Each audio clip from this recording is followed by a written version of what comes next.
de las leyes vamos a desmenuzarlas, sobre todo para que quede claro los aspectos teóricos, ¿correcto? A ver, voy a presentar mi pantalla, me dan un minutito, por favor. Correcto, ahora sí. A ver, vamos a abrir la diapositiva entonces.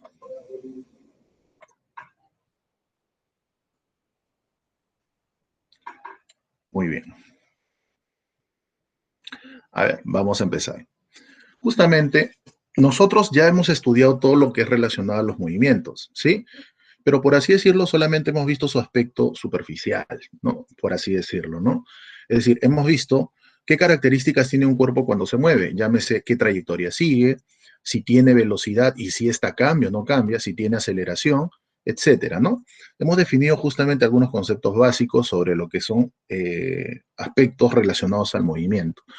Pero en ese entonces, bueno, todo lo que justamente se encarga de estudiar al movimiento, pero sin analizar las causas que lo producen, es lo que justamente corresponde a la cinemática. En el caso de luego, nosotros, a partir ya de esta clase, vamos a ver por qué, es decir, vamos a analizar qué causas, qué fenómenos producen que los cuerpos puedan moverse, permitan que estos se muevan, o de repente qué condiciones o qué características debería cumplir un cuerpo para que no se mueva. Y justamente los cimientos para poder entender estos fenómenos de por qué o por qué no se mueve un cuerpo, de por qué se mueve o de por qué no se mueven los cuerpos, justamente se cimientan en lo que son las leyes de Newton. ¿Correcto? Justamente Newton siembra las bases para poder entender mejor lo que es el movimiento, es decir, las causas que lo pueden producir. ¿Estamos? Entonces se centra básicamente en estas tres leyes que son los pilares del estudio de lo que es la mecánica. ¿Correcto? Muy bien, entonces empezaríamos definiendo primero lo que es, valga la redundancia, la primera ley de Newton. De repente cuando nosotros veamos las leyes, en resumen, podría no entenderse, ¿no? Pero después lo vamos a desglosar y desmenuzar para poder entender qué significa, ¿correcto? A ver, veamos entonces a continuación las leyes. Bueno, la primera ley de Newton nos dice lo siguiente, ¿no? Todo cuerpo continuará en su estado natural de movimiento, de reposo o de velocidad constante, a no ser que una fuerza logre cambiar dicho estado. Si nosotros volvemos a leer el enunciado, probablemente se torna un poquito engorroso entenderlo, ¿sí? Pero de ese pequeño enunciado nosotros vamos a poder desglosar y desmenuzar algunas observaciones muy importantes.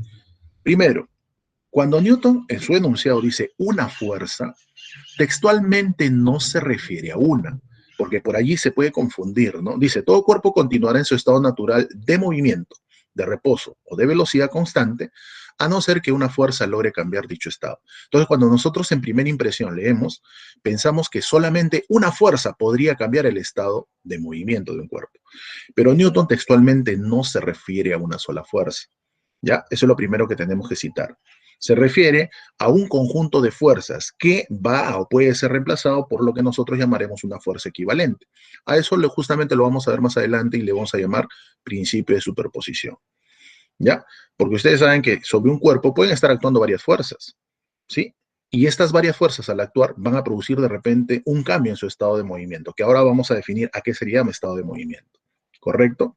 Pero no necesariamente quiere decir que una sola fuerza logra cambiar ese estado de movimiento, sino que Newton, vuelvo a repetir, se refiere a todo un conjunto de fuerzas. ¿Ya? Es por eso que acá en el siguiente enunciado estamos haciendo esa aclaración. ¿Está bien? Se le aplica en fuerza, o sea, una fuerza, Newton, ¿qué quiere decir? No solamente se refiere textualmente a una sola, sino a todo un conjunto de fuerzas. ¿Ya? Ahora, vamos a desmenuzar justamente la ley. Dice, todo cuerpo continuará en su estado natural de movimiento. Entonces, Newton primero habla de estado natural de movimiento. Profesor, ¿a qué llamamos estado natural de movimiento? Bueno, Newton considera que el estado natural de movimiento de los cuerpos es o el reposo o el movimiento, pero con velocidad constante. Esto anteriormente ya había sido estudiado por Galileo, ¿sí? Pero Galileo solamente consideraba que el estado natural de movimiento de un cuerpo era el reposo. Posteriormente ya Newton, al apoyarse justamente, ¿no?, en los estudios que otros científicos como él habían ya realizado, pues justamente logra establecer esto que se llama el estado natural de movimiento. Entonces, Newton, ¿a qué llama estado natural de movimiento? Justamente cuando un cuerpo se encuentra en reposo o moviéndose con velocidad constante. O sea, esto traducido al castellano, ¿qué quiere decir? Quiere decir que todos los cuerpos en la naturaleza pueden encontrarse desde el punto de vista cinemático, o sea, desde el punto de vista de movimientos, pueden encontrarse o bien en reposo o bien moviéndose, pero con velocidad constante. Es decir, si nadie molesta a estos cuerpos, su estado natural va a ser ese. Es decir, el estar quietos, el estar en reposo, ¿no? Imagínate que tengas una caja en tu casa, una mesa, ¿sí? O una caja de zapatos, como quieras. Y su estado natural es el reposo, es decir, no se mueve. Por lo tanto, de acuerdo a Newton, su estado natural de movimiento es el reposo. Y se mantendrá en ese estado siempre y cuando nadie lo moleste, nadie lo perturbe, nadie cambie ese estado natural de movimiento. O también puede darse el caso de que un cuerpo se esté moviendo ya con velocidad constante. Y si nadie lo molesta, nadie lo perturba, entonces ese cuerpo continuará moviéndose con velocidad constante. ¿Sí? Entonces, a eso Newton llama estado natural de movimiento. Al reposo o al movimiento con velocidad constante. Bueno, nosotros ya sabemos que si un cuerpo se mueve con velocidad constante, ¿qué tipo de movimiento estaría experimentando el MRU? ¿Dónde podríamos apreciar estos movimientos? O sea, movimientos con velocidad constante en el espacio, por ejemplo, ¿no? Acá en la Tierra hay un montón de ejemplos de estado natural de movimiento, pero en estado de reposo. ¿Correcto? Muy bien. La segunda observación. Profesor, pero nosotros hablamos de estado natural de movimiento, correcto. Y cuando nosotros hablábamos de movimiento en cinemática, siempre el movimiento se debe dar respecto a un observador, ¿cierto? O a lo que nosotros llamábamos sistema de referencia.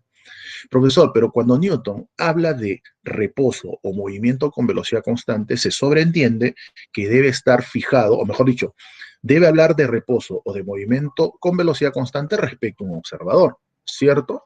En este caso, Newton toma como observador o como sistema de referencia a un objeto que se encuentra fijo a tierra. Es decir, el reposo o movimiento con velocidad constante se va a dar siempre respecto a un observador que se encuentra fijo a tierra. ¿Ya? Eso es lo que nosotros debemos entender. O sea, cuando Newton habla de estado natural de movimiento, se refiere al reposo o al movimiento con velocidad constante. Pero, profesor, si el movimiento siempre se analiza respecto a un sistema de referencia, ¿qué sistema de referencia escoge Newton para poder hablar de reposo o de velocidad constante? Bueno, escoge como sistema de referencia un observador, vuelvo a repetir, que se encuentre fijo a tierra. ¿Correcto? Entonces, con respecto a un observador que se encuentra fijo a tierra, el estado natural de movimiento puede ser o el reposo o el movimiento con velocidad constante. ¿Correcto? Esa sería la segunda observación. Muy bien. Tercera. Dice, en el enunciado, cuando hemos leído, dice, todo cuerpo tiende a mantenerse en reposo o en MRU, a menos que se le apliquen fuerzas, como dije, ¿no? A menos que una fuerza logre cambiar ese estado. Ya sabemos que Newton no se refiere textualmente a una sola fuerza, se refiere a un conjunto de fuerzas, ¿sí? Es decir, al efecto equivalente que produce ese conjunto de fuerzas. Entonces, con esto, Newton, ¿qué nos quiere decir? Que llamaremos fuerza a todo aquello que logra cambiar el estado natural de movimiento en los cuerpos. Es decir, si yo observo que un cuerpo está en reposo y algo logra cambiar ese estado de reposo, lo empieza a mover, por ejemplo, ese algo se llamará fuerza. ¿Correcto? O sea, lo que produce cambios en el estado natural de movimiento de los cuerpos, Newton, ¿cómo le llama? Fuerza. ¿Correcto? Entonces, a eso Newton le llamará entonces fuerza. Todo aquello que logre cambiar o modificar el estado natural de movimiento de los cuerpos. Por ejemplo, veamos la siguiente animación. Este es un observador que se encuentra fijo a tierra. Ahí está. Y luego vamos a observar el movimiento de un cuerpo. Inicialmente, este cuerpo que está pintado de amarillo está en reposo, no se mueve. Pero ¿qué ocurre si viene alguien y de repente empieza a mover al cuerpo? Entonces, ¿qué ha hecho? Lo sacó del reposo. Y si lo ha sacado del reposo, quiere decir que ese algo o alguien le ha aplicado ¿qué cosa? Una fuerza. ¿Por qué? Porque justamente Newton llama fuerza a todo aquello que sea capaz de modificar el estado natural de movimiento de los cuerpos. Otro ejemplo. Tenemos ahí un objeto que se estaba moviendo con una velocidad constante y de repente, de manera súbita, actuó algo sobre él y hizo que esa velocidad constante ya no sea constante, sino que cambie. Entonces, al no mantener su velocidad constante, también, de acuerdo a Newton, ¿qué es lo que se ha debido, o mejor dicho, qué es lo que le ha debido ocurrir al objeto? Sobre él, necesariamente, para que lo pueda sacar de su estado natural de movimiento, que era la velocidad constante, necesariamente ha tenido que estar actuando una fuerza. ¿correcto? O una fuerza resultante, como quieras llamarlo, o una fuerza equivalente. Ah, ya, profe. Entonces, eso nos dice Newton con esta tercera observación, ¿sí? Que todo cuerpo cambiará su estado natural de movimiento por la acción de algo que llamaremos fuerza. Bueno, y en la tercera animación tenemos igual un objeto, pero en este caso ya describe una trayectoria curvilínea. Pues, ¿no? Acá con mayor razón. Está cambiando su velocidad, lo sacó del reposo, por lo tanto, necesariamente sobre él debió estar actuando algún tipo de fuerza. ¿Correcto? Entonces, esas observaciones son muy importantes. ¿Por qué? Porque cuando nosotros vemos las preguntas teóricas, a veces cuando no quedan claros los conceptos, es donde el alumno tiene inconvenientes. Por eso, vuelvo a repetir, la primera ley que nos decía, todo cuerpo continuará en su estado natural de movimiento, de reposo o de velocidad constante, a menos, o sea, a no ser que una fuerza logre cambiar dicho estado.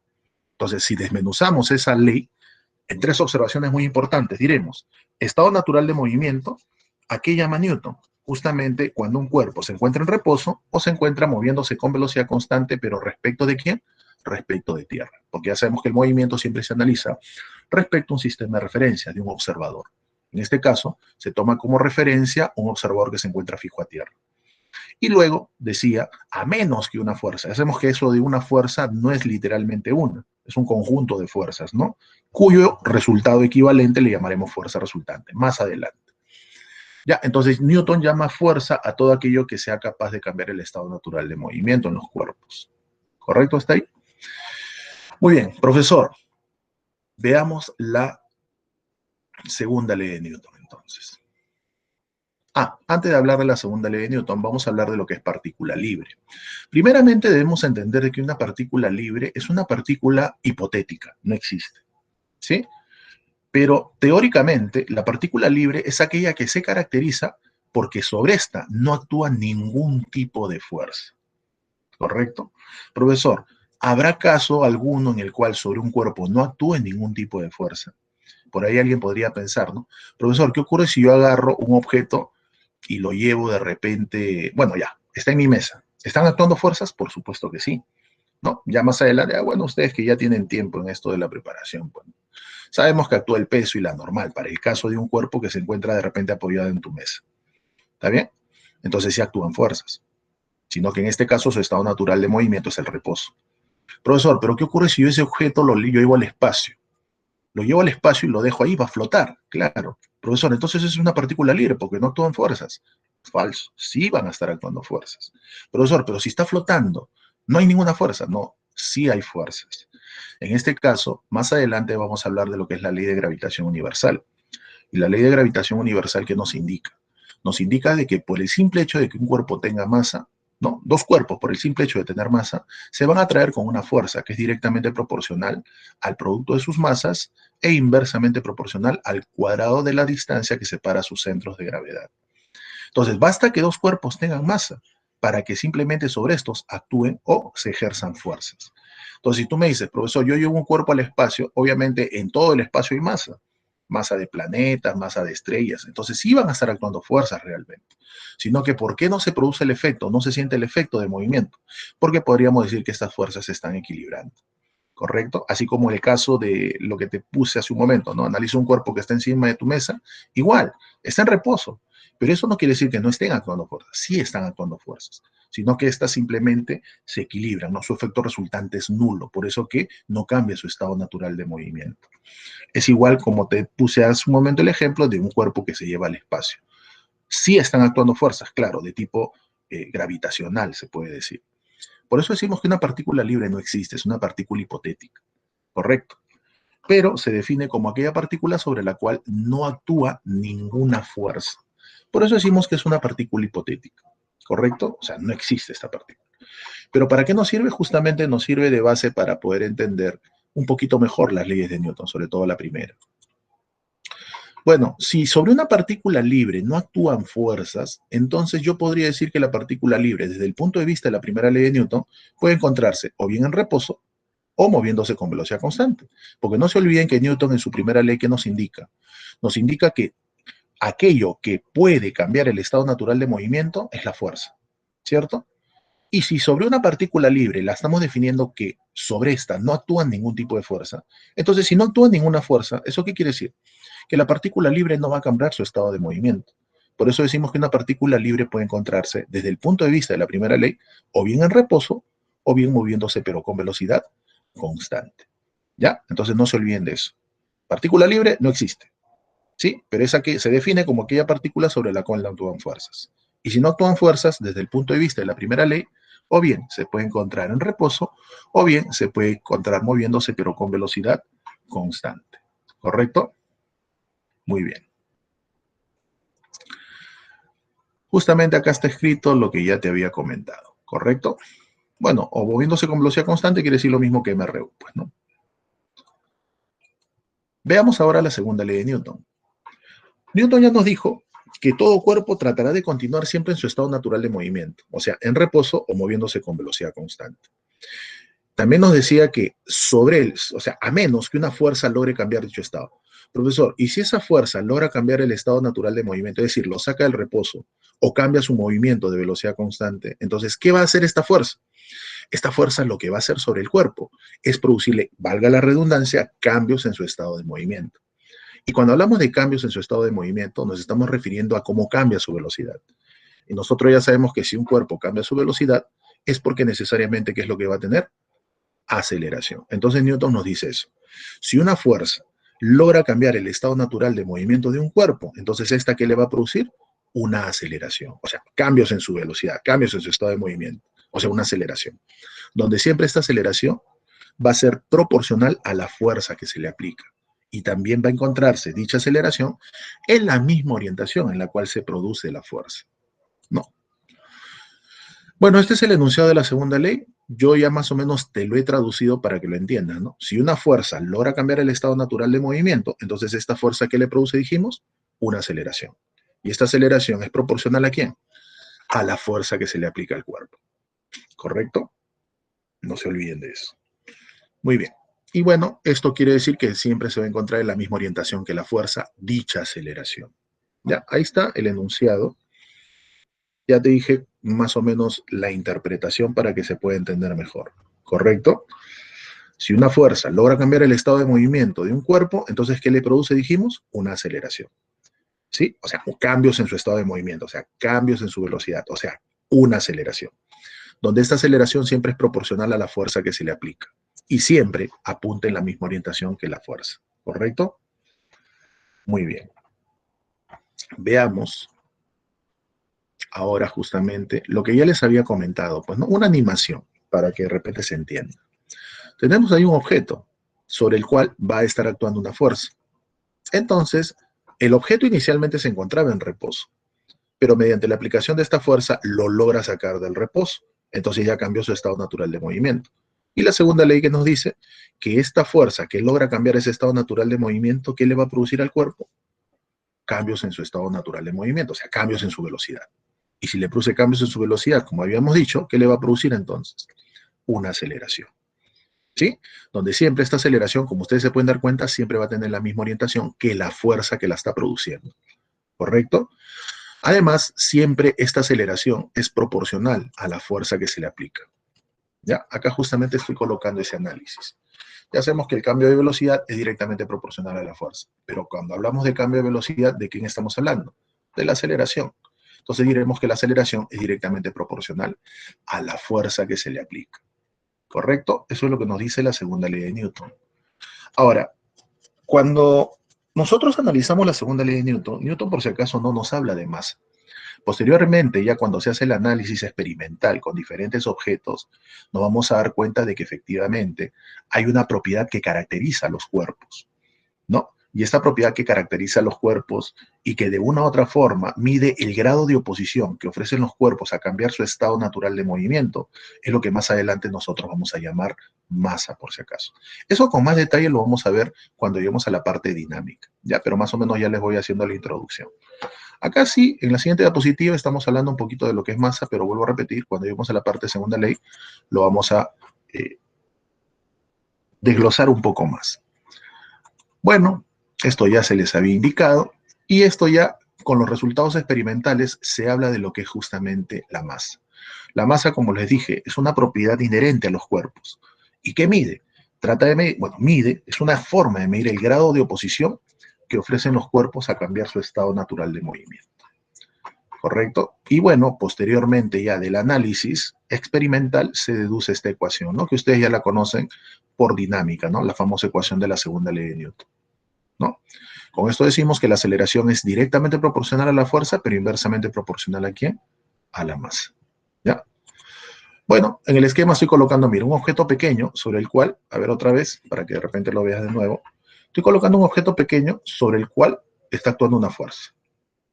¿Qué ocurre si analizo un cuerpo un poco más grande, más másico, o sea, más masivo, y le aplico la misma fuerza, mira? Me doy cuenta que ese objeto ofrece más resistencia a cambiar su estado de movimiento, ¿cierto? Por eso decimos, la masa es una forma de medir el grado de oposición que ofrecen los cuerpos a poder cambiar su estado natural de movimiento. Obviamente, quien tenga más masa ofrece más resistencia, más oposición a cambiar su estado natural de movimiento. Es decir, quien tiene más masa tendrá menos aceleración. Quien tiene menos masa tendrá más aceleración. Por eso decimos que son inversos, ¿correcto? Justamente acá estamos colocando lo que ya se te había mencionado, pues, ¿no? Es una forma de medir la oposición que ofrecen los cuerpos a cambiar su estado natural de movimiento. Muy bien, veamos la tercera ley de Newton. La tercera ley de Newton nos indica lo siguiente, ¿no? Siempre que se producen fuerzas, las fuerzas no aparecen de forma individual. Siempre las fuerzas aparecen por pares, ¿correcto? Es imposible que exista una sola fuerza. Siempre las fuerzas van a aparecer en pares. Y siempre, ante toda acción, le va a corresponder una respectiva reacción. Eso es lo que nos dice justamente la tercera ley de Newton. Ahí está. Con toda acción ocurre siempre una reacción igual y contraria, es decir, las acciones mutuas de dos cuerpos siempre son iguales y dirigidas en direcciones opuestas. O sea, traducido al castellano, ¿esto qué quiere decir? Que siempre que se produce una interacción, aparecen las fuerzas por pares, ¿sí? Y a este par de fuerzas se les conoce como fuerzas de acción y fuerzas de reacción. Estas fuerzas van a tener 4 características muy importantes, ¿ya? Las voy a mencionar y luego las vamos a analizar. Primera característica, estas fuerzas de acción y reacción experimentalmente se muestra que son de igual valor, de igual módulo. 1. 2. Son de orientaciones opuestas. ¿Correcto? 3. Son de orientaciones opuestas y la tercera sería actúan sobre cuerpos diferentes. La cuarta observación sería que estos cuerpos, o sea, estas fuerzas de acción y reacción son de la misma naturaleza. ¿Correcto? Ahora vamos a hablar a qué se llama de naturaleza, ¿no? Es decir, si son por contacto físico, ambas fuerzas de acción y reacción deben tener esa misma naturaleza. Si son interacciones a distancia, tienen que ser también de la misma naturaleza a distancia, ¿ya? Es una forma de cómo nosotros podemos identificar a estas llamadas fuerzas de acción y reacción. Bueno, ya les adelanté las 4 características importantes, ahora vamos a analizarlo. Bueno, esto ya lo habíamos mencionado, ante toda acción siempre hay una reacción de igual módulo y de orientación opuesta. Por ejemplo, vamos a suponer que tengamos un cuerpo B acá, un cuerpo A. Van a interactuar, ¿sí? De repente interactúan de esta forma, a distancia, ¿no? Por ejemplo, puede ser una interacción de tipo gravitacional, ¿no? Lo que ocurre justamente, lo que les había comentado, ¿no? Por el simple hecho de que estos cuerpos tengan masa, se van a atraer con una fuerza. En este caso, esta fuerza que estoy colocando por acá a la izquierda es la fuerza que está aplicando ¿quién? El cuerpo A sobre el cuerpo B. Y esta otra fuerza vendría a ser la fuerza que aplica B sobre el cuerpo A. Entonces, acá, por ejemplo, nos damos cuenta que aparecen las fuerzas de acción y reacción. Siempre aparecen en pares. ¿Ya? Siempre que se produce una interacción, en este caso estamos hablando de una interacción a distancia. Por si acaso, hablar de interacción, ¿qué es interacción, profesor? Interacción es una acción mutua que se generan dos cuerpos. Ahora, las interacciones pueden ser de dos tipos. Pueden ser por contactos físicos o las interacciones también pueden ser a distancia. Por contactos físicos, bueno, hay un montón de ejemplos a nuestro alrededor, ¿no? Cada vez que yo veo un contacto físico es porque allí se está manifestando algún tipo de fuerza. Pero también las interacciones se pueden dar a distancia. Es decir, no es necesario que haya contacto físico. Sí, puede generarse incluso a distancia. Ejemplos, bueno, la interacción gravitacional, ¿no? Por ejemplo, la Tierra, sobre todo los cuerpos que se encuentran cerca de ella. La Tierra sabemos que les ejerce una fuerza.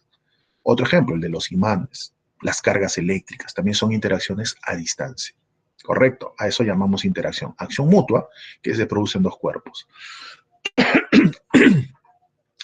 Entonces, acá estamos viendo una interacción a distancia, por ejemplo, ¿no? Esta vendría a ser la fuerza que aplica A sobre el cuerpo B, y esta vendría a ser la fuerza que aplica el cuerpo B sobre el cuerpo A. Ahí está, ¿correcto?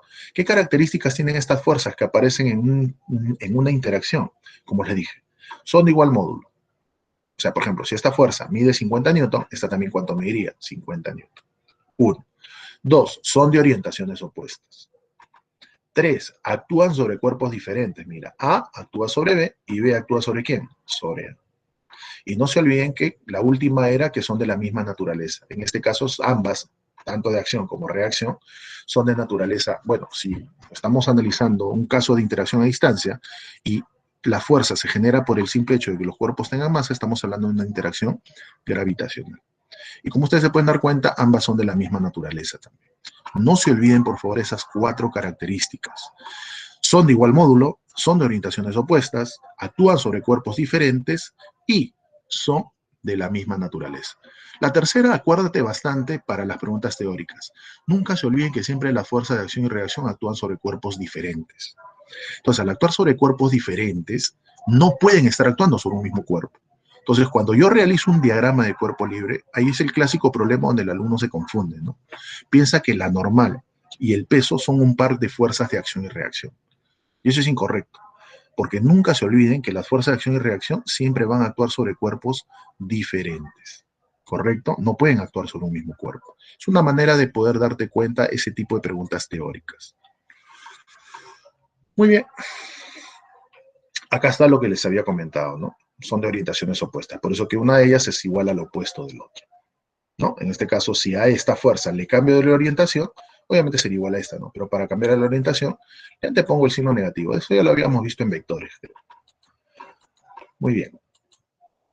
A esas fuerzas que aparecen justamente cuando se produce una interacción, bueno, a las fuerzas de acción y reacción, obviamente, que son las que aparecen cuando se produce una interacción, se le conoce como par acción-reacción. Ya, es el nombre que se les da. Pero vuelvo a repetir, no se olviden de las 4 características que tienen. Son de igual módulo, son de orientaciones opuestas, actúan sobre cuerpos diferentes y son de la misma naturaleza, ¿correcto? Muy bien, acá está el análisis, bueno. Mientras que A aplica una fuerza sobre B, B aplica una fuerza sobre A. Se genera una acción mutua. Ahora, por ahí alguien me dirá, profesor, pero ¿cuál es la acción, cuál es la reacción? Eso es lo de menos. Eso es algo relativo. Lo que a mí me interesa que ustedes entiendan es que cada vez que se produce una interacción, aparecen siempre estas 2 fuerzas, ¿correcto? Las llamadas fuerzas de acción y reacción. Muy bien, primera característica, como les decía, actúan sobre un cuerpo diferente, ¿correcto? Acá está la observación que te hice hace un momento. Nunca las fuerzas de acción y reacción van a actuar sobre el mismo cuerpo. 2. Esta es una observación también muy importante. Siempre se producen las fuerzas por pares. Eso ya te había comentado también. Nunca puede estar una fuerza de manera individual. Claro, de acuerdo a la tercera ley de Newton. 3. Las fuerzas se producen en cuerpos y obviamente actúan también sobre ¿quién? Sobre los cuerpos, ¿no? Como ustedes vieron en la diapositiva anterior, las fuerzas se están produciendo sobre los cuerpos, pero también estas fuerzas van a actuar sobre cuerpos. ¿Ya? Son características importantes. Y la cuarta, los efectos que producen estas fuerzas al actuar sobre los cuerpos pueden ser distintos. Es decir, los efectos que producen las fuerzas de acción y reacción no necesariamente van a ser los mismos al actuar sobre los cuerpos. Pueden ser distintos, ¿correcto? Imagínate, por ejemplo, tenemos una esfera de cristal, vamos a suponer. Lo lanzo contra la pared. ¿Qué es lo que va a ocurrir? Se van a producir diferentes efectos. Por ejemplo, cuando se da el contacto entre la pared y esta esfera de cristal, ahí están apareciendo las fuerzas de acción y reacción. En este caso, la fuerza que ejerce la pared sobre la esfera de cristal sería una de ellas, y la fuerza que ejerce la esfera de cristal sobre la pared sería la otra, ¿no? Puede ser acción y reacción, como quieras. Ya, el nombre es lo de menos, pero quiero que entiendas que aparecen estas fuerzas. Entonces me doy cuenta que se están produciendo diferentes efectos. Por ejemplo, la fuerza que ejerce la pared sobre la esfera de cristal está produciendo un efecto de ruptura. En cambio, el efecto que está produciendo, en este caso, la pared o la esfera de cristal sobre la pared, de repente es un efecto de, qué sé yo, le puede hacer algún quiñe, un sonido, no lo sé. Son diferentes efectos, como les digo. Ya, o sea, no necesariamente pueden producir los mismos efectos. Una de ellas produce un cambio en su estado natural de movimiento, ¿no? Le produce hace que su velocidad se haga cero, por ejemplo, ¿no? ¿Ya? Entonces, los efectos que producen estas fuerzas de acción y reacción al actuar sobre los cuerpos pueden ser diferentes. A ver, un ejemplo más sencillo. Vamos a suponer que nosotros tengamos un colchón que está parado, apoyado en nuestra pared, ¿correcto? Un colchón de espuma. Y nosotros agarramos y le aplicamos una fuerza al colchón de espuma. Imagínate, el efecto que ahí están apareciendo obviamente la fuerza de acción y reacción, ¿no? La fuerza que ejerce tu mano sobre el colchón y la fuerza que ejerce el colchón sobre tu mano. Los efectos, como tú te puedes dar cuenta, son distintos. La fuerza que aplica mi mano sobre el colchón está produciendo un efecto de deformación, ¿cierto? Y la fuerza que aplica el colchón sobre mi mano probablemente está produciendo un efecto de movimiento, ¿no? Porque de repente si yo le aplico una fuerza, es probable que de repente yo me esté impulsando. Entonces, como ustedes se pueden dar cuenta, los efectos son distintos, ¿ya? No hay que olvidar eso. Muy bien, ahí están las 4 características que ya les había mencionado y eso no hay que olvidarse, por favor. Ya, a continuación vamos a ver un ejemplo sencillo de cómo aplicar las 3 leyes de Newton. Por ejemplo, vamos a suponer que nosotros tengamos un objeto, ¿sí? Que se encuentra ahí, en esa posición. ¿Está bien? Vamos a suponer que no exista gravedad. Imagínate que no exista gravedad. Pregunto, ¿el cuerpo, si no existiera gravedad, se quedaría flotando, sí o no? Claro. Entonces, de acuerdo a la primera ley de Newton, ¿qué podríamos decir? Que si no existiera gravedad, el cuerpo se mantendría en reposo. Y de acuerdo a la primera ley, si nadie lo molesta, es decir, si no actúa ninguna fuerza sobre este objeto que cambie su estado de movimiento, entonces permanecería en estado de reposo. No va a cambiar ese estado natural de movimiento. Pero nosotros sabemos que sí existe gravedad. Y al existir gravedad, obviamente la Tierra lo que va a hacer, ¿qué cosa es? Atraer al objeto. Le va a producir una fuerza. Entonces, como ustedes se pueden dar cuenta, al aplicarle una fuerza, ¿qué se le está produciendo al cuerpo? Una aceleración. Y eso que nos decía la segunda ley de Newton, ¿no? Si una fuerza al actuar sobre el cuerpo logra cambiar su estado natural de movimiento, esta que le produce una aceleración. Entonces, eso es lo que justamente estamos viendo. Como hay aceleración, o sea, la Tierra le ejerce una fuerza a este objeto, a esta partícula, le va a producir ¿qué cosa? Una aceleración. ¿Y eso quién nos decía? La segunda ley de Newton, pues, ¿no? Ahora, la tercera que nos dice que siempre que se producen fuerzas no aparecen estas de forma individual, siempre aparecen por pares. Acá hay una fuerza. ¿Esta fuerza quién vendría a ser? La fuerza que aplica la Tierra sobre el objeto. Pero, profe, acá hay una. Y usted nos dijo en la tercera ley que siempre las fuerzas aparecen por pares. Entonces, si esta es la fuerza que aplica la Tierra sobre el cuerpo, esta sería la acción, por ejemplo. ¿Cuál sería la reacción? Obviamente la reacción vendría a ser la fuerza que el objeto ejerce sobre quién? Sobre la Tierra. ¿Correcto? O sea, esta fuerza que estás acá viendo es justamente la fuerza que está produciendo ¿quién? El objeto sobre la Tierra. ¿Correcto? Acá están las fuerzas de acción y reacción. O al revés, reacción y acción, como quieras llamarlo. Entonces, ahí estamos viendo en este ejemplo sencillo las 3 leyes. ¿Correcto? No se olviden, siempre la fuerza con la cual la Tierra jala o atrae al cuerpo, nosotros le vamos a llamar fuerza de gravedad o también se le llama peso. ¿Correcto? Ahora, siempre la reacción al peso es la fuerza que ejerce el objeto sobre la Tierra. ¿Ya? No la fuerza que ejerce, por ejemplo, si yo tengo un objeto sobre la mesa, ¿está bien? Si nosotros dibujamos las fuerzas que actúan, uno sería su peso y el otro sería la normal. Hay muchos cometen el error, ¿no? Piensan que el peso y la normal son un par acción-reacción. Y no son un par acción-reacción. Ya les he dicho, las fuerzas de acción y reacción se caracterizan porque actúan sobre cuerpos diferentes. No pueden estar actuando sobre el mismo cuerpo. Ya, es una forma de darte cuenta de si son o no un par de acción y reacción. Y una cosa adicional con este ejemplo es que siempre la reacción al peso es la fuerza que ejerce el objeto sobre la Tierra. ¿Ya? Tengan cuidado con ese tipo de preguntas. Muy bien. Veamos ahora lo que es las fuerzas fundamentales de la naturaleza. Las fuerzas que nosotros conocemos hasta ahora han sido clasificadas y agrupadas en 3 grandes grupos.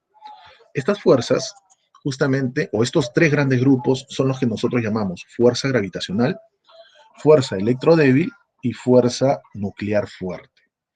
La fuerza gravitacional se caracteriza porque es de largo alcance. ¿Qué quiere decir que sea de largo alcance? Que se puede dar a grandes distancias, ¿no? Y ya sabemos que es por el simple hecho de que los cuerpos tengan masa. Imagínense, ¿no? Los planetas sabemos que orbitan alrededor del Sol.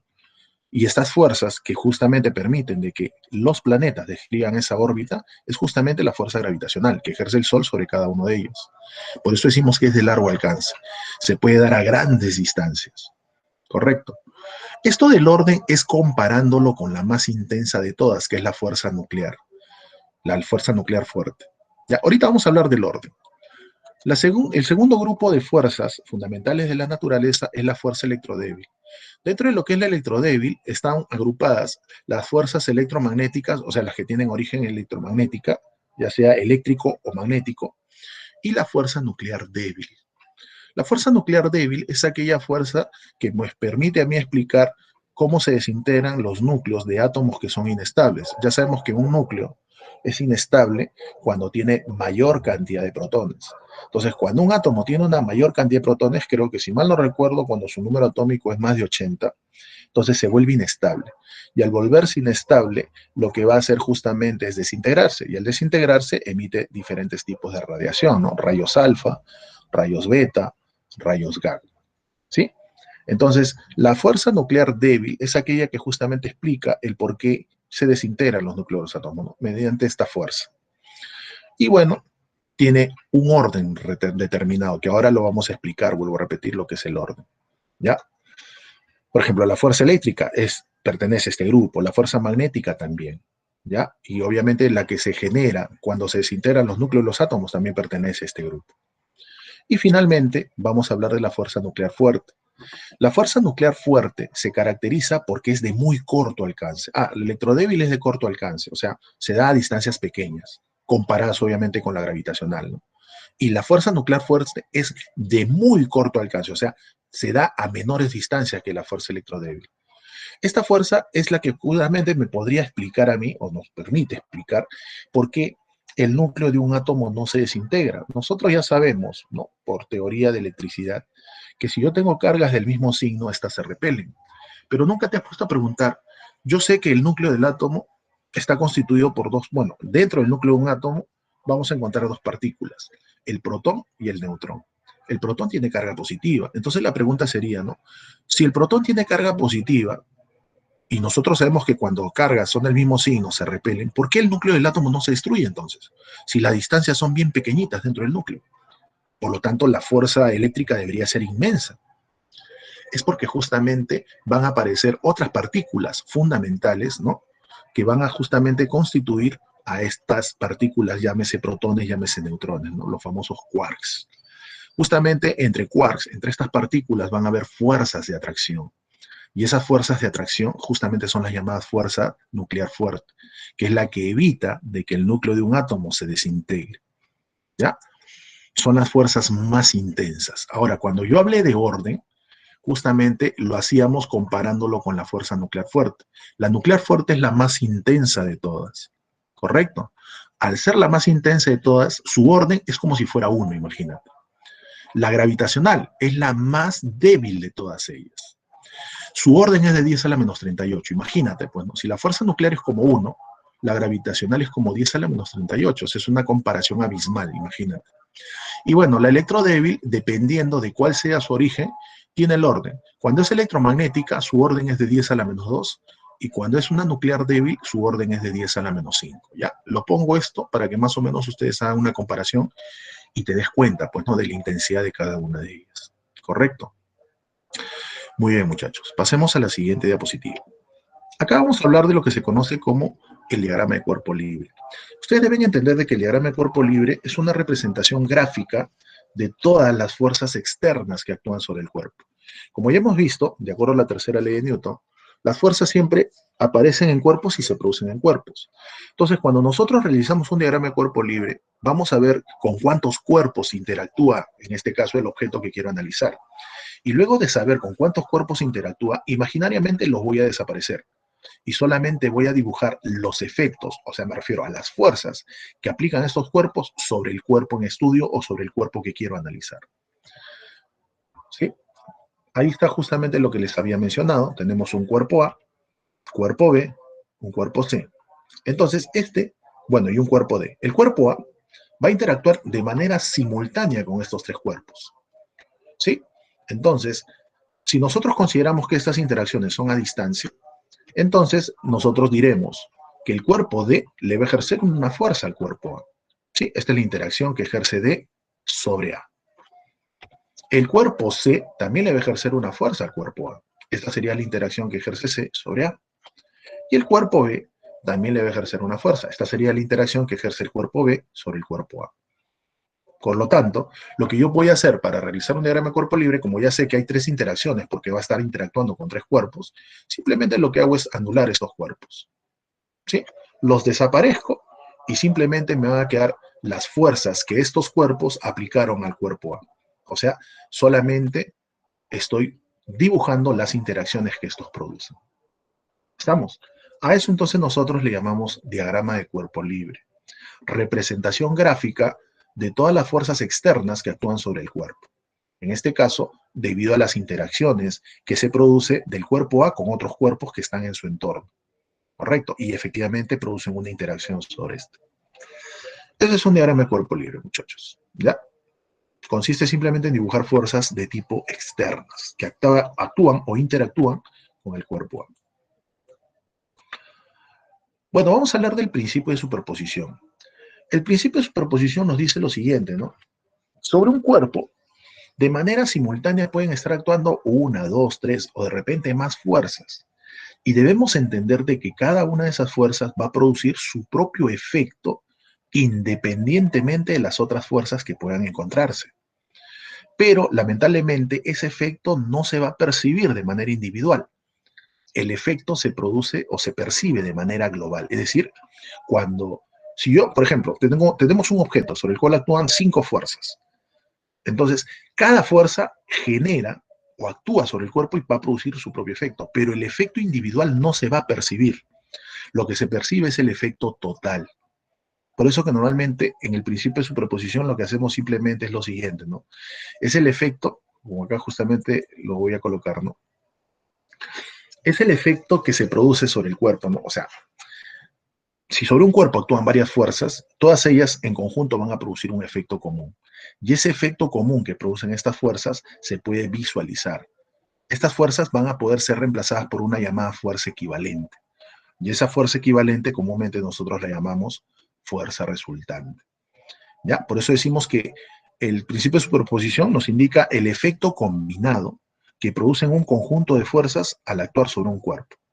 Que estas fuerzas van a poder ser reemplazadas por una sola fuerza, a la cual se le va a llamar fuerza equivalente. ¿Ya?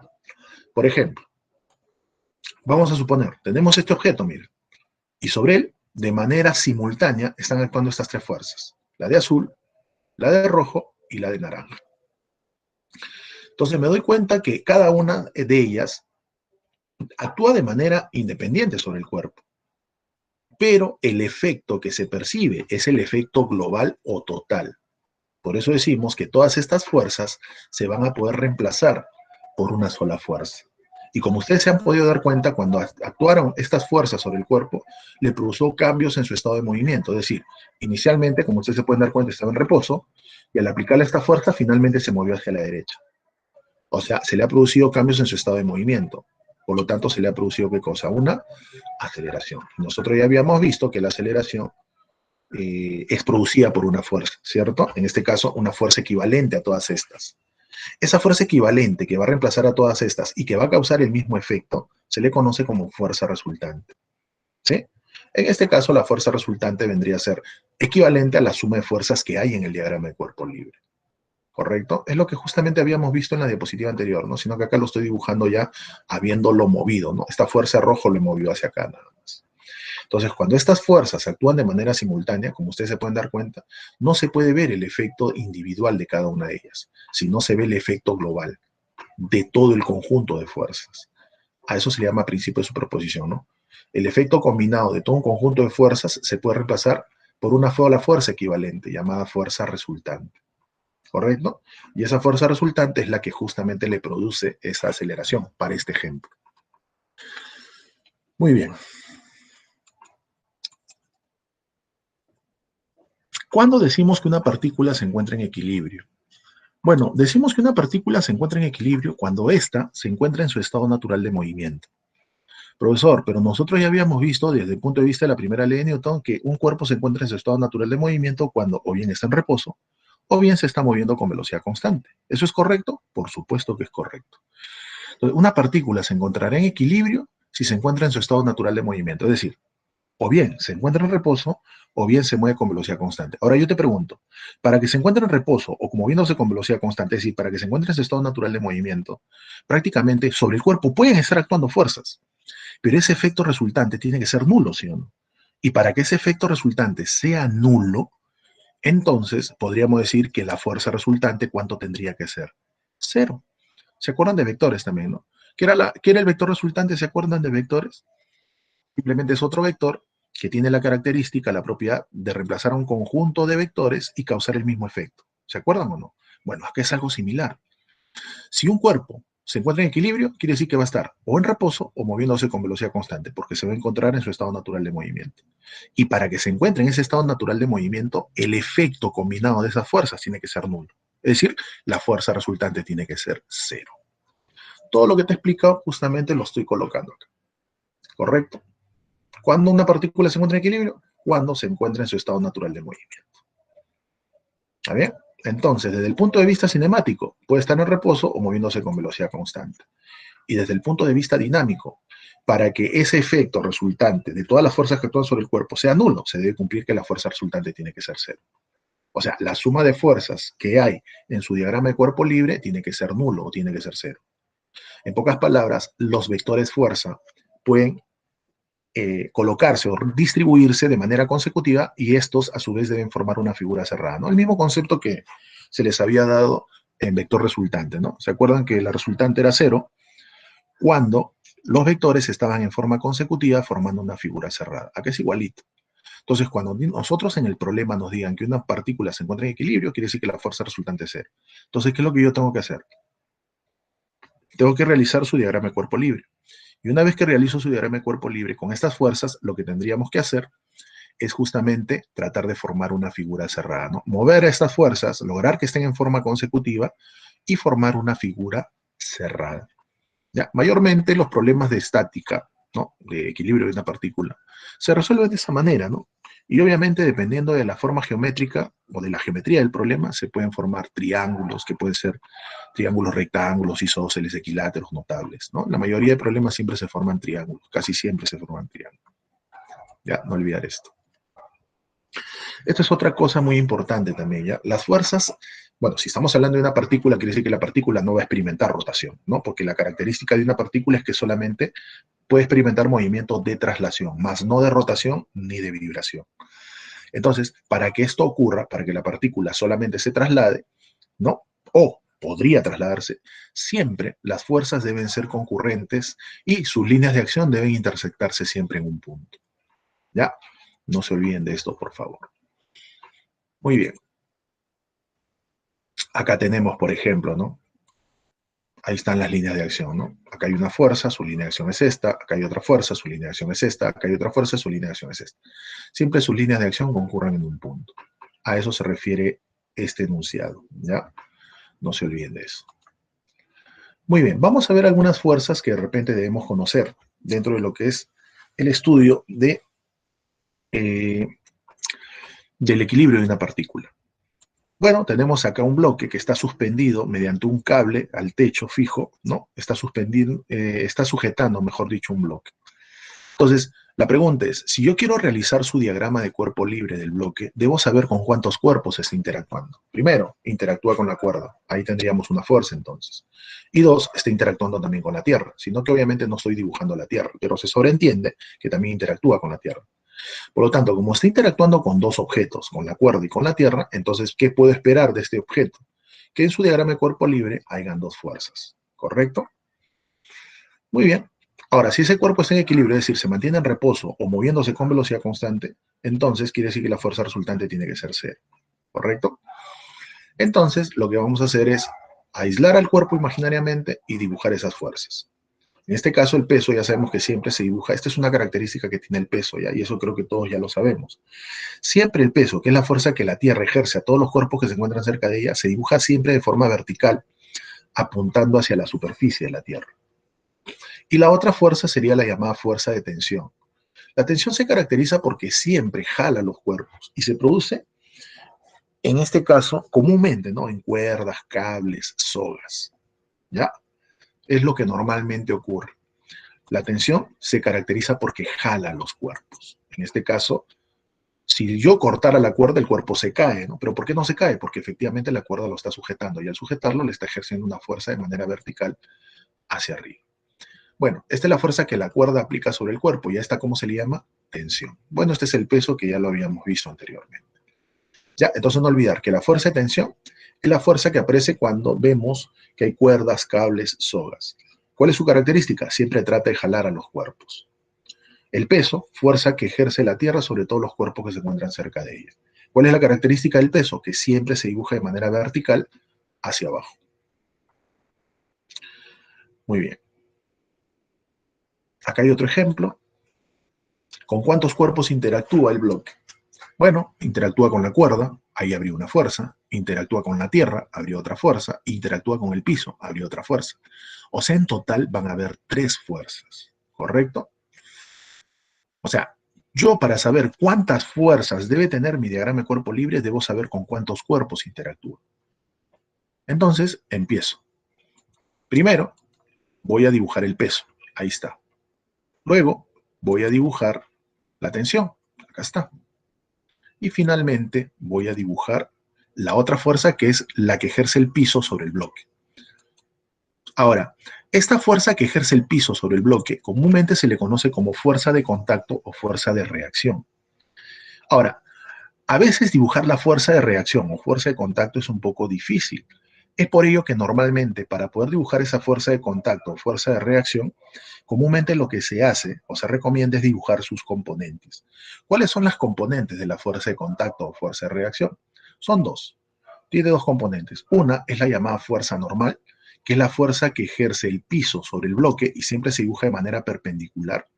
Y la otra fuerza sería la llamada fuerza de rozamiento o fuerza de fricción, que siempre se opone al deslizamiento o posible deslizamiento de los cuerpos. Como ustedes se pueden dar cuenta, esta cuerda está jalando al bloque, está tratando de que deslice hacia la derecha. Por lo tanto, acá va a haber una fuerza de rozamiento. Más adelante vamos a hablar del tema de rozamiento, ¿no? La fuerza de rozamiento aparece debido justamente a las irregularidades que se presentan entre las superficies en contacto. De repente a simple vista no se ve, pero si tuviéramos un microscopio, podríamos observar que la superficie inferior del bloque y el contacto en el cual se encuentra con el piso, en el piso, también justamente van a haber irregularidades, como si fueran grietas. Entonces, debido a esas grietas es que justamente se genera esta fuerza de oposición a ese posible deslizamiento. Muy bien. Entonces, como acá dice, ¿no? Si el bloque está en reposo, está en equilibrio, entonces la fuerza resultante tiene que ser 0. Ya tengo 2 fuerzas. Entonces, ¿qué puedo esperar? Que la tercera fuerza cierre este triángulo, ¿no? Y obviamente más o menos tendría esta orientación. Ahí está. Esa vendría a ser la llamada fuerza de contacto, que vuelvo a repetir, tiene 2 componentes. ¿Cuáles son sus componentes, profesor?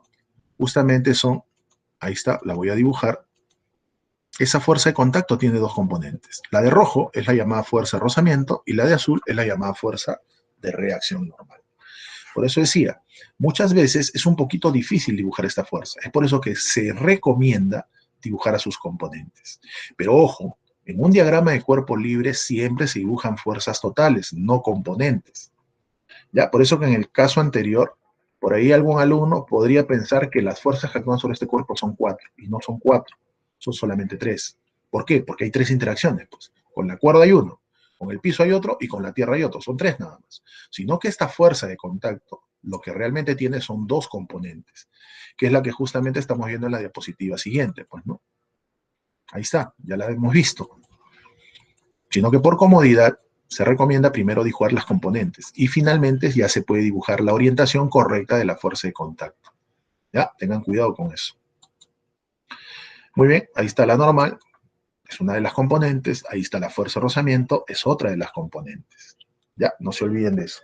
Siempre la fuerza de rozamiento se opone al deslizamiento o posible deslizamiento del cuerpo. Muy bien. Ahora, ¿qué ocurre si la superficie fuera lisa? No hay fricción. Entonces, si no hay fricción, prácticamente la fuerza de rozamiento, ¿cuánto sería? 0. Por lo tanto, ¿qué podría decir? Que la fuerza de contacto es equivalente o igual a ¿quién? A la normal, porque esto se haría 0. Bueno, y si esto se hace 0, esta fuerza de contacto sería prácticamente igual a ¿quién? A la normal. Eso ocurre cuando la superficie es lisa, ¿correcto? O te dicen, ¿no? Que desprecies los efectos de fricción. Ya, no se olviden de esto, por favor. Muy bien. Vamos a ver algunos ejemplos, muchachos, para complementar lo que hemos visto en teoría, ¿correcto? Por si acaso, el tema de rozamiento también lo vamos a ver, ¿ya? Sino que simplemente acá lo hemos trabajado de una forma general para que ustedes sepan cómo se dibuja correctamente la fuerza de contacto. A ver, veamos algunos ejemplos.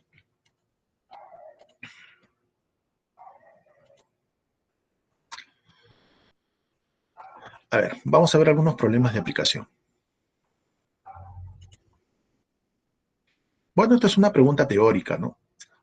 Dice, respecto a la primera ley, responder verdadero o falso y marcar la alternativa correspondiente. Dice, establece que la fuerza es responsable del cambio del estado de movimiento.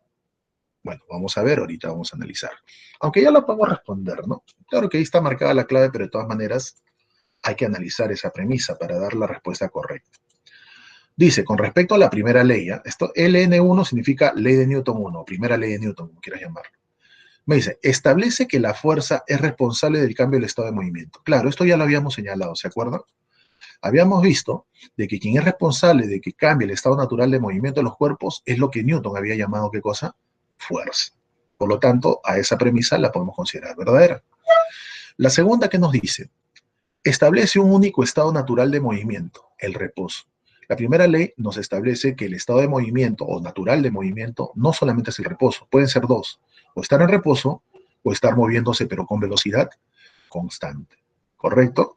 Por eso que la segunda premisa es falsa, ya que no solamente se establece como estado natural de movimiento al reposo, sino también al movimiento con velocidad constante, o MRU como quieras llamar, ¿sí?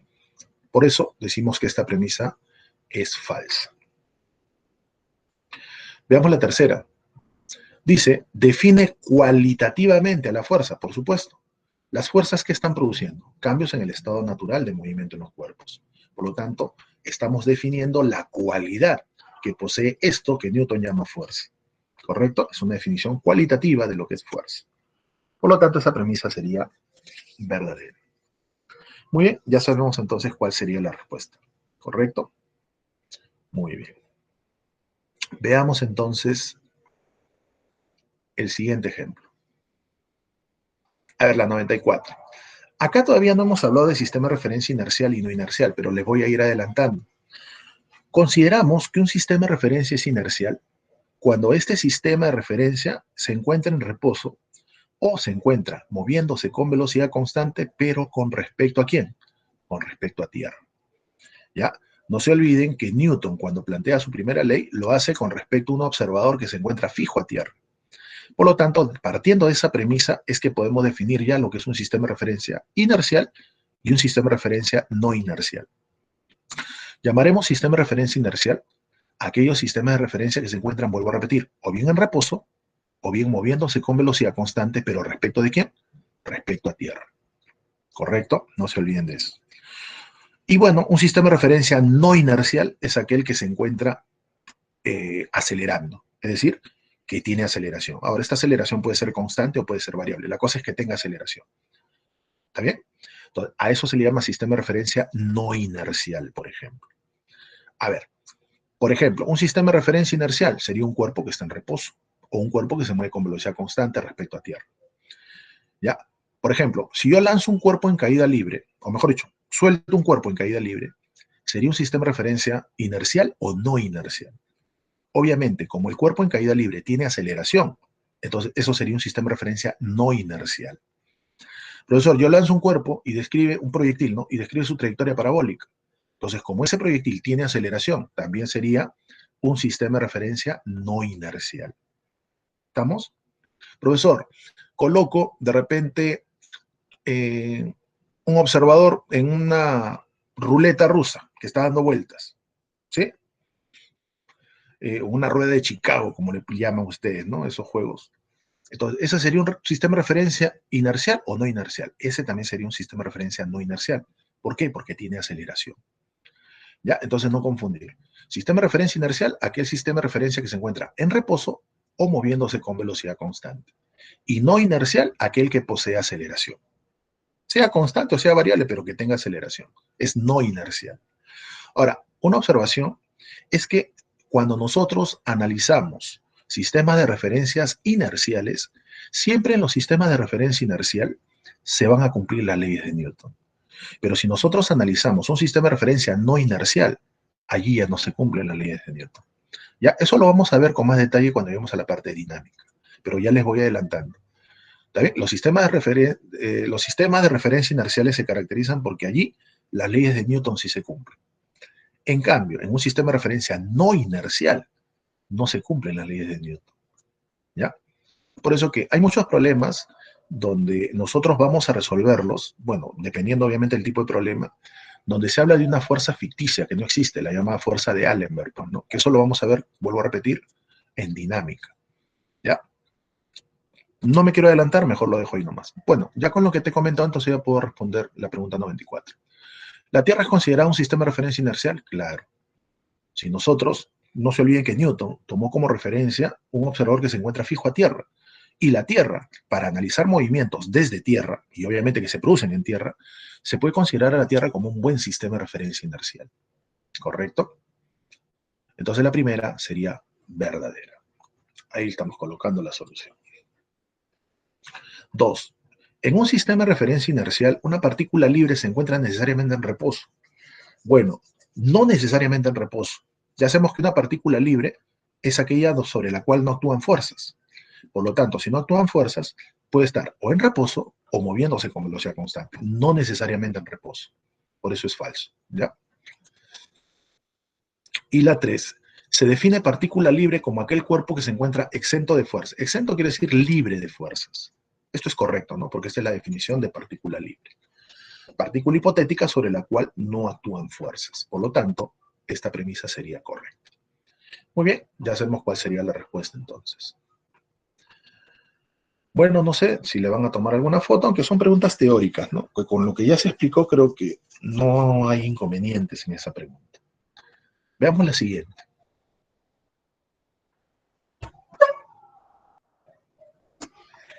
A ver, la 96 dice, señale verdadero o falso según corresponda a las siguientes proposiciones. Las fuerzas básicas en la naturaleza son 4. Bueno, ya hemos dicho que se clasifican en 3 grandes grupos, no en 4.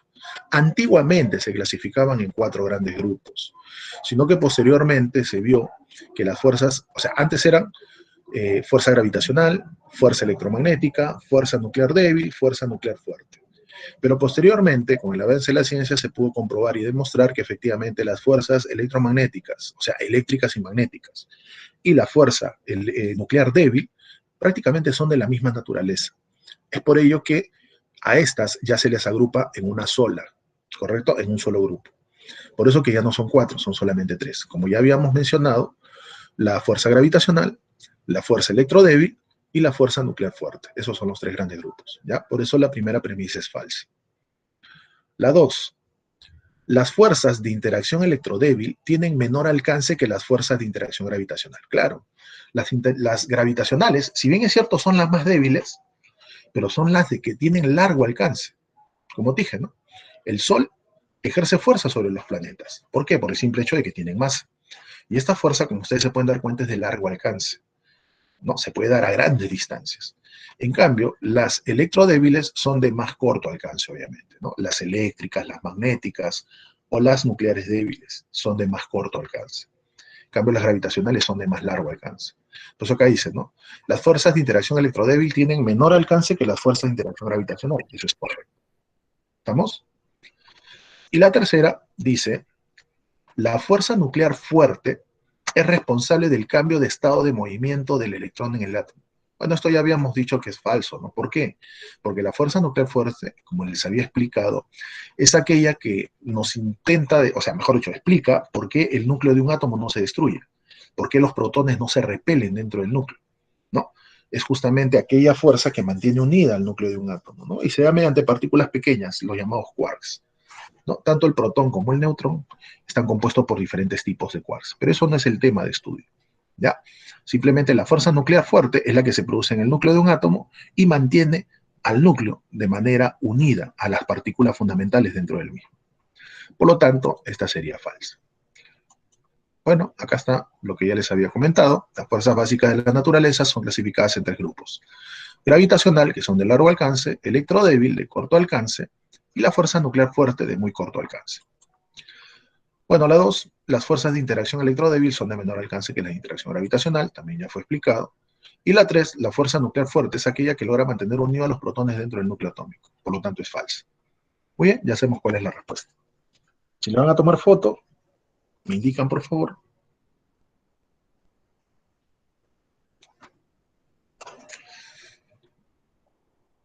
Muy bien, pasamos a la siguiente entonces. A ver, pregunta 99. Dice, responder verdadero o falso según corresponda. Las fuerzas de acción y reacción actúan en cuerpos diferentes. Bueno, eso también ya habíamos visto con respecto a la tercera ley de Newton, ¿no? No se olviden las 4 características que tienen las fuerzas de acción y reacción. Son de igual módulo, son de orientaciones opuestas, actúan sobre cuerpos diferentes y son de la misma naturaleza. ¿Ya? No se olviden de eso. Entonces la primera sería verdadera, pues, ¿no? Son de igual módulo, orientación opuesta, misma naturaleza y actúan sobre cuerpos diferentes. Ahí están las 4 características. 2. Las fuerzas de acción y reacción cumplen la primera ley de Newton y se equilibran. Bueno, ya hemos dicho que las fuerzas de acción y reacción nunca se equilibran porque van a actuar sobre cuerpos diferentes. Por ahí alguien se puede confundir y diría, no, profe, pero si las fuerzas de acción y reacción son de igual módulo, sí, pero no se olviden que estas actúan sobre cuerpos diferentes, ¿correcto? Y al actuar sobre cuerpos diferentes nunca se van a equilibrar. ¿Ya? Por lo tanto, esa premisa sería falsa. Veamos ahora la premisa 3. Las fuerzas de acción y reacción son de igual intensidad, pero sentidos opuestos. Bueno, eso creo que también ya lo habíamos visto, ¿cierto? Son de igual módulo, pero son de orientaciones opuestas. Por lo tanto, esa premisa sería verdadera. ¿Correcto? Muy bien. A ver si le van a tomar de repente una foto, un pantallazo, una captura de pantalla, sino para pasar a ver el siguiente ejemplo.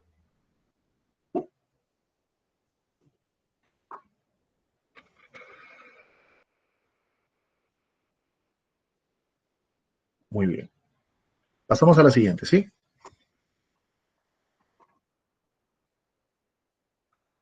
A ver, problema 102. Dice lo siguiente. Respecto a la tercera ley de Newton, responde verdadero o falso. A ver, la primera dice, la fuerza 2 respecto de 1 y la fuerza 1 respecto de 2 son un par acción y reacción. Bueno, en la gráfica o en el dibujo podemos apreciar la Tierra y obviamente hay un satélite que está orbitando alrededor de ella. Obviamente la interacción es de tipo gravitacional, ¿no? Ya sabemos que esa es la característica que tienen los satélites, ¿no? Orbitan alrededor de la Tierra. La Tierra les ejerce una fuerza a esa gran distancia, ¿sí? En este caso es una fuerza de tipo gravitacional. Por lo tanto, acá vemos que se están produciendo las fuerzas de acción y reacción. Y como son fuerzas de acción y reacción, ya sabemos que son de igual módulo, son de orientaciones opuestas, actúan sobre cuerpos diferentes, y como se pueden dar cuenta, son de la misma naturaleza, ¿no? En este caso, de tipo gravitacional.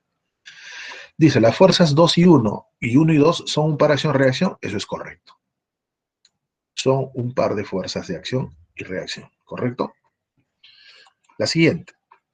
Dice, el módulo de la fuerza que ejerce 1 a 2 es menor que el módulo de la fuerza que ejerce 2 a 1. Eso es falso, pues, ¿no?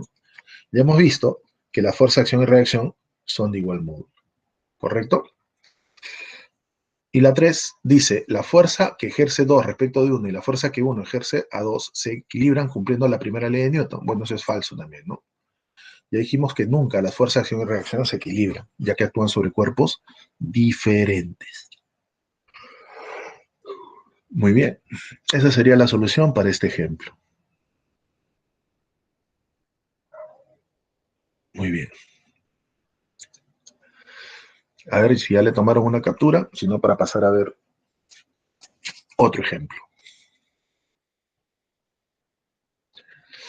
Muy bien, veamos entonces el siguiente ejemplo.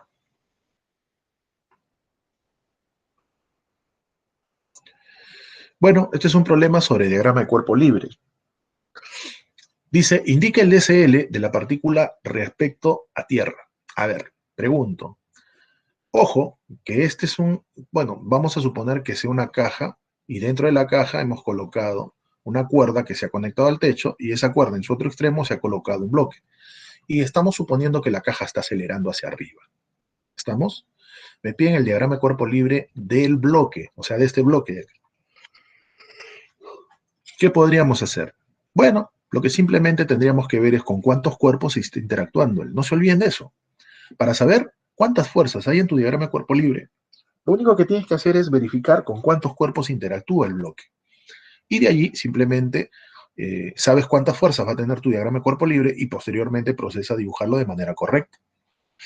Muy bien, por ahí ya muchos creo que han resuelto este problema, ¿no? A ver, primero, interactúa con la cuerda. Ahí tenemos una fuerza. Y también está interactuando ¿con quién? Con la Tierra. Por lo tanto, este cuerpo solamente interactúa con dos, con la cuerda y con la Tierra. Por lo tanto, en su diagrama de cuerpo libre, espero que obviamente tenga dos fuerzas nada más. La tensión y el peso. Ya sabemos que el peso siempre se dibuja hacia abajo y la tensión ¿hacia dónde? Hacia arriba. Por allí, esto de acá de la aceleración puede confundir a varios, ¿no? Y es por eso que viene la duda de muchos, pero no. Ustedes simplemente limítense a hacer lo que en teoría se les está explicando. Ahora, si acelera o no acelera, eso ya es otro asunto. La cosa es que el diagrama de cuerpo libre es eso, dibujar las fuerzas que actúan sobre el cuerpo. Y para ello, ¿qué tengo que hacer? Ver con cuántos cuerpos se está interactuando. Por lo tanto, si nosotros realizamos nuestro diagrama de cuerpo libre, lo que hacemos primero es aislar al bloque, lo saco imaginariamente. Y luego dibujo las fuerzas que actúan sobre él. Uno sería la tensión, que ya sabemos que tiene la característica de jalar a los cuerpos. Y la otra sería el peso. El peso actúa en un punto conocido como el centro de gravedad. ¿Sí? Si este cuerpo, por ejemplo, fuera un cuerpo homogéneo, normalmente su centro de gravedad se ubica en su centro geométrico, que en este caso vendría a ser, si es un cuerpo que tiene forma rectangular, ¿no? Más o menos acá en su centro. Bueno, y eso sería todo. Ese sería el diagrama de cuerpo libre de este objeto. Profe, pero está acelerando. Eso es otra cosa. A mí solamente me están viendo el diagrama de cuerpo libre. Y solamente, como veo que interactúa con la cuerda y con la tierra, pues simplemente mi diagrama debe tener dos fuerzas, nada más. Tensión y peso. Se acabó. Entonces, ¿cuál sería la respuesta? La D, ¿no? Muchos por ahí creo que decían que era la C. Tengan cuidado. Profesor, pero si está acelerando, ¿no hay una fuerza resultante? No, la fuerza resultante, escúchame bien, la fuerza resultante se produce de las fuerzas que están actuando sobre el cuerpo. Obviamente, si este cuerpo está, si la caja grande está acelerando hacia arriba, obviamente el bloque también está acelerando hacia arriba. Y si el bloque está acelerando hacia arriba es porque esta fuerza de tensión tiene que ser mayor que el peso. Pero no quiere decir que le voy a dibujar una fuerza y a esa le voy a llamar masa por aceleración, no. La fuerza resultante se produce de la, o sea, mejor dicho, del efecto combinado que producen estas dos fuerzas sobre el bloque.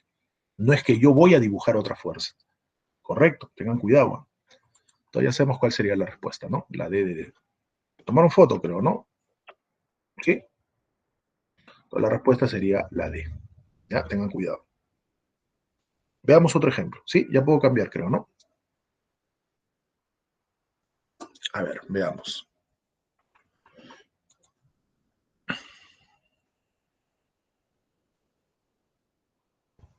Dice, Adolfito deja su pelota de fútbol en una esquina del cuarto. Señala el DCL correcto. A ver, muchachos, ¿cuál sería para ustedes la respuesta correcta en este problema?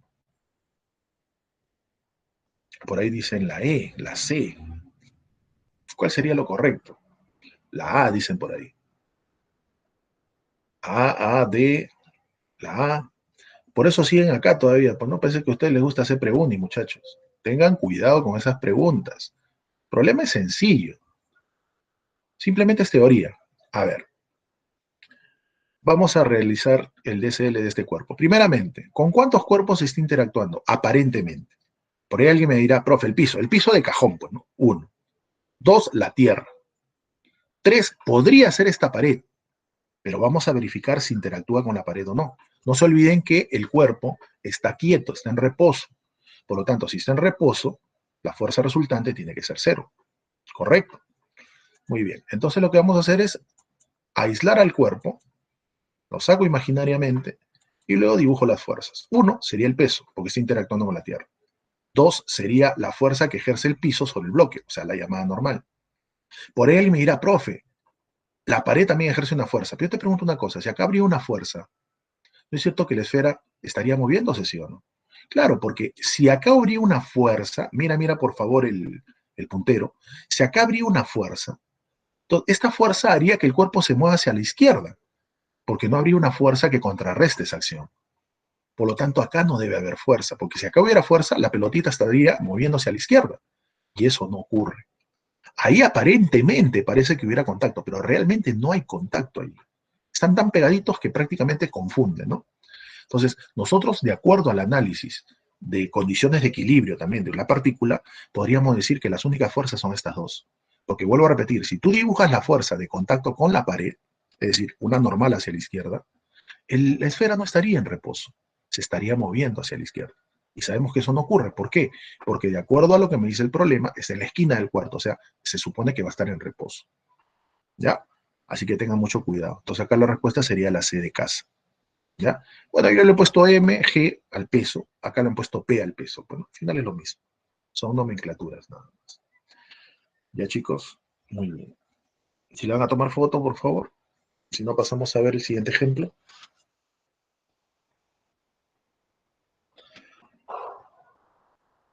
A ver, ya puedo cambiar, ¿no? Veamos. A ver, la 103 dice lo siguiente.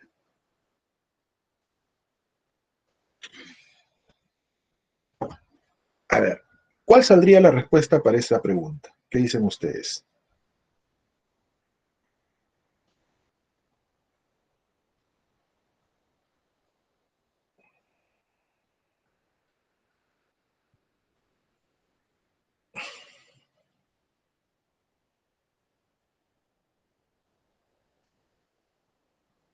A ver, ¿cuál sería la respuesta ahí?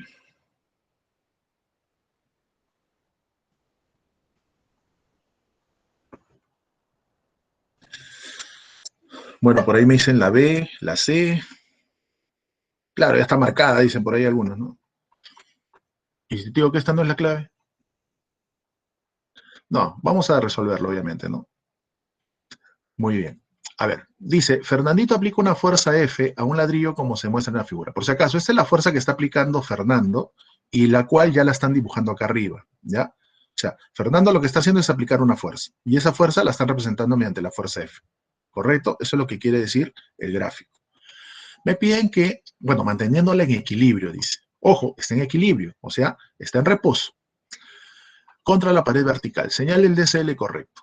Bueno, lo primero que hago es analizar con cuántos cuerpos se está interactuando. A ver, una fuerza ya te la da el problema, que es la fuerza que aplica Fernando. Después me doy cuenta que interactúa con la pared, ahí habría otra fuerza entonces. Y después interactúa con la Tierra, habría otra fuerza. O sea, en total sobre este objeto deben estar actuando tres fuerzas. La que aplica Fernando, que ya te la da el problema, es F, la que ejerce la Tierra sobre el cuerpo, que hacemos que es de manera vertical, y la fuerza que ejerce la pared sobre el bloque. Ahora, no se olviden que la fuerza que ejerce el bloque sobre la pared, sobre el bloque, tiene dos componentes. ¿Se acuerdan, no? La fuerza normal y la llamada fuerza de rozamiento. Claro, la fuerza de rozamiento era cero si la superficie es lisa, pero acá no me dicen que es lisa. Es más, vamos a demostrar justamente eso. Acá está. Esta es la fuerza que aplica Fernando. Esta es la fuerza del peso, que ya sabemos que siempre se dibuja de manera vertical hacia abajo. Faltaría la fuerza que ejerce la pared sobre el bloque, ¿correcto? Pero ya sabemos que la fuerza de reacción o fuerza de contacto, que es la fuerza que ejerce la superficie sobre el bloque, normalmente se suele, es recomendable, mejor dicho, dibujar sus componentes, ¿no? Para más o menos saber cuál sería la orientación de esta fuerza de contacto. Bueno, lo primero que hago es dibujar una de sus componentes, que es la normal, que es la fuerza perpendicular que ejerce la pared sobre el bloque. Ahora, si ustedes se dan cuenta, esta fuerza del peso trata de que el bloque deslice hacia abajo. Entonces, va a haber también entonces una fuerza de rozamiento, porque ya sabemos que la fuerza de rozamiento, como ya les había comentado, es una fuerza que se caracteriza porque se opone al deslizamiento o posible deslizamiento. Entonces, este bloque está tratando de deslizar hacia abajo debido a la acción del peso. Por lo tanto, va a haber una fuerza de rozamiento que se va a oponer a ello. Lo estoy dibujando un poquito al costado para que no se confunda con la pared, ¿no? Y se pueda notar el vector. Entonces, ya tengo las componentes de la fuerza de contacto o fuerza de reacción. Entonces lo que voy a hacer ahora simplemente es dibujarla. Ahí está, esta sería mi fuerza de reacción. Y por lo tanto estas dos se van, porque efectivamente esta es la resultante de estas dos, por así decirlo, ¿no? O mejor dicho, estas dos, la normal y la fuerza de rozamiento, son componentes de esta reacción. Por lo tanto, el diagrama de cuerpo libre correcto sería aquel donde estén tres fuerzas. F, que es la que aparece acá, horizontal hacia la izquierda, el peso, o mg, que es vertical hacia abajo, y la fuerza de contacto, o fuerza de reacción, que es oblicua hacia la derecha. Entonces, la que cumple justamente vendría a ser la C. ¿Ya? Eso es lo correcto. ¿Ya? No se confunde. Profesor, pero si lo dibujo así y así, o sea, si no le pongo el R y lo dejo así, ¿también estaría correcto? No. En algunos libros quizás, ¿no? Pero no. Lo correcto es dibujar fuerzas. No se olviden que en un diagrama de cuerpo libre se dibujan fuerzas totales, no componentes. ¿Ya? No se olviden de eso. Muy bien. Veamos el siguiente ejemplo. No sé si ya puedo pasar a al siguiente ejemplo antes de que nos gane la hora. Sí, ¿no? Muy bien. A ver, veamos el siguiente ejemplo. Dice, un bloque se halla en equilibrio sobre la mesa lisa. Determina la fuerza que aplica Oscar al bloque. Bueno, lo primero que tengo que hacer acá es, si el bloque está quieto y me piden la fuerza que aplica esta persona sobre el bloque, entonces hago su diagrama de cuerpo libre. Siempre que a ti te digan que esté en equilibrio un cuerpo, lo primero que tú haces es su diagrama de cuerpo libre. Muy bien, entonces eso es lo que vamos a hacer. Ahí está. Entonces voy a dibujar las fuerzas que actúan sobre el bloque. Uno sería la fuerza que aplica justamente la persona, que le estoy llamando F. Otra sería la fuerza del peso, que le estoy poniendo mg. Otra fuerza sería la normal que ejerce la mesa sobre el bloque, y la otra fuerza sería la tensión en esta cuerda, que como ustedes se pueden dar cuenta, este bloque, que es parte del sistema, está en equilibrio. Si su masa es 5, su peso es 50, considerando que la gravedad es 10. Si su peso es 50, la tensión en esta cuerda también va a ser 50. Ahora, esa tensión se transmite en toda su longitud, ¿correcto? Quiere decir que en toda la cuerda la tensión también es 50. Es por eso que acá esta tensión ya es conocida. Ahora, como me piden esta fuerza, y esta fuerza es horizontal, y la única fuerza oblicua es esta, entonces me conviene descomponerla. Entonces lo que voy a hacer es descomponer a esta fuerza. Y aprovecho el ángulo que tengo por acá. Si esto es 50, pues ya sabemos que las componentes serían 25 y 25 raíz de 3. ¿Correcto? Ahí está. Ya he dibujado las componentes. Luego, obviamente, esta fuerza se va, pues, ¿no? Porque están de origen estos dos. Y lo que simplemente hago es aplicar condición de equilibrio. Si está en equilibrio, entonces puedo decir que en la horizontal, fuerzas que van a la derecha igual a las fuerzas que van hacia la izquierda. ¿Correcto? Y en la vertical, fuerzas que van hacia arriba en valor igual a las fuerzas que van hacia abajo. Pero como solamente me están pidiendo F, solamente voy a analizar la horizontal, pues, ¿no? Y en la horizontal, ¿qué se va a cumplir? Fuerza que va hacia la derecha es igual a la fuerza que va hacia la izquierda. O sea, en este caso, la fuerza 25 tiene que ser igual a ¿quién? A F. Y eso es lo que te pedían. Claro, en la vertical se cumpliría fuerzas que van hacia abajo, que en este caso sería el peso, es igual a las fuerzas que van hacia arriba, que en este caso sería 25 raíz de 3 más N. Pero eso no me piden, pues, ¿no? Y ahí con eso estaría la solución. A ver si le van a tomar una captura de pantalla rápido para ver el último problema. Antes de que nos gane la hora, por favor. Ya, ahora sí puedo pasar, ¿no? Veamos. Apaguen su audio, por favor.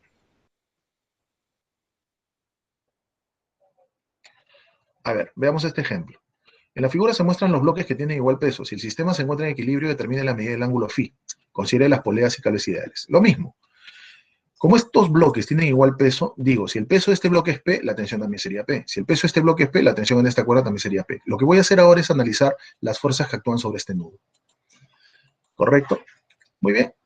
Dibujo las fuerzas. Acá habría una tensión, acá habría otra tensión, que es igual al peso del bloque, y acá habría otra tensión, que es igual al peso de este bloque.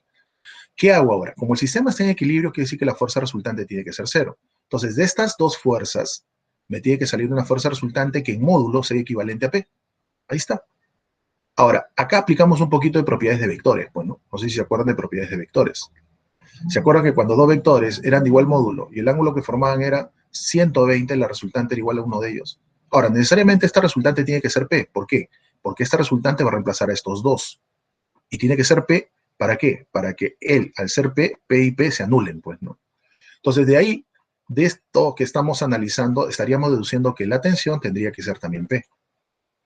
Y no solamente eso, la tensión también sería P, y además, ¿esto dónde se cumple? En el caso justamente donde los dos vectores sean de igual módulo y el ángulo que formen sea 120 grados. Por lo tanto, como ese resultante también cuando vimos vectores era bisectriz, si él es 60, phi también ¿cuánto tendría que ser entonces? 60 grados. Bueno. Muy bien, chicos. Tómenle la captura de pantalla, ahí nos vamos a quedar. Ya creo que sus profesores de letra van a estar entrando. Ahí lo vamos a dejar, ¿sí? Pero no sé si quieres adicionar algo antes de retirarnos. Eric, sí, te estaban pidiendo las claves de la 95 a la 102, lo primero que habías hecho.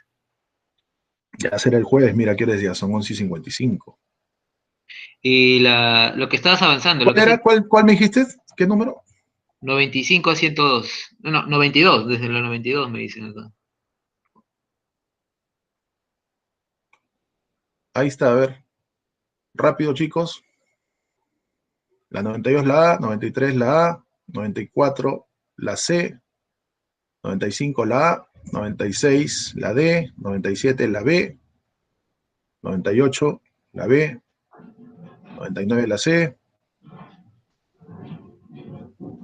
Ya, muchachos, ahí lo dejamos, ¿sí? Porque ya su profesor de letras debe estar ahí esperando. Bien, muchachos, nos vemos eh, hasta el día jueves, ¿correcto? Vamos, chicos.